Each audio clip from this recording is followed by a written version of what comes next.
Civil services वो एक service है, वो एक सेवा है जिससे आपको एक अच्छी ज़िंदगी तो मिलती है, लेकिन वो आपको इतना सक्षम बनाती है कि आप उससे लाखों की ज़िंदगियां भी बदल सकते हैं। यूपीएससी का लक्ष्य कैसे निर्धारित किया? मेरे पापा जिस स्टेज पे फेल हुए, मेरे पापा इंटरव्यू स्टेज से बाहर हो गए थे। मेरे पापा could not clear civil services, but he was always of the idea कि मेरे बच्चे ज़रूर करके दिखाएंगे।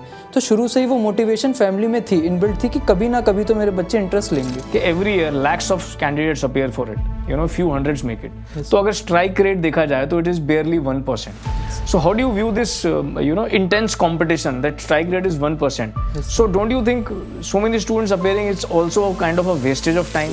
सर, सिविल सर्विसेज की यही चीज़ है जो सब कहते हैं कि पहले ये आपको हम्बल करती है, कि पहले ये आपको एक्चुअली में बता पाती है कि आप कहाँ स्टैंड करते हो, उसके बाद आप उसको अचीव कर पाते हो। तो सर डेफिनेटली कंपटीशन है, बट सर मेरा ये मानना है कि कंपटीशन मेरा 6 लाख बच्चों से नहीं है, कंपटीशन मेरा खुद से है। अगर आप यूपीएससी की प्रिपरेशन कर रहे हैं, अगर नहीं भी होता है क्लियर, यस सर, तो there are so many other competition, so many other exams which you can appear for, because आपकी उतनी प्रिपरेशन हो जाती है। Yes sir. Tell us the breakdown of the entire process, right from filling of the form, preparing for prelims, then choosing the subject, then the optional subject. So, and especially for Hindi medium, there are, most of the candidates are from Hindi medium, from rural background.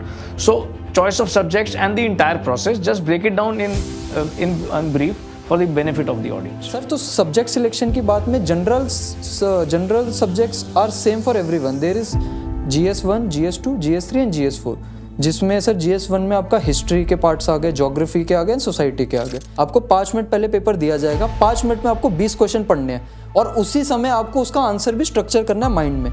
उसके बाद फिर 3 घंटे आपको सिर्फ sir लिखना है। Interview sir हम word use करते हैं, UPSC never mentioned interview, it is the personality test, क्योंकि वो उसमें से आपकी पर्सनैलिटी टेस्ट करेंगे। Yes sir, complete aspects of your personality. Yes sir, तो they test out your personality thoroughly, कि आपने right from the day you are born and right on the day that you are appearing in front of the board, आपने क्या क्या चीज़ें अपनी life में करी हैं। You chose public administration as your optional and prepared it entirely by yourself. Yes sir. So what was the reason for choosing and how was the experience? अगर हमें एक्चुअली में पब्लिक सर्विस के बारे के में ही पढ़ना पड़ेगा तो why not start with public administration at first hand. तो इससे ये फ़ायदा होगा कि I am at close with the government initiatives, और इससे मैं रीज़न आउट कर पाऊंगा कि इनिशिएटिव्स क्यों हो पा रहे हैं, पॉलिसी मेकिंग क्या है एक्चुअली में, क्यों होती है। हम इतना सुनते हैं कैंडिडेट्स के burning midnight oil and sleepless nights. So what was your daily routine like? Let's hear it straight from the horse's mouth for the benefit of the audience. Sir मैं सच बताऊंगा कि जो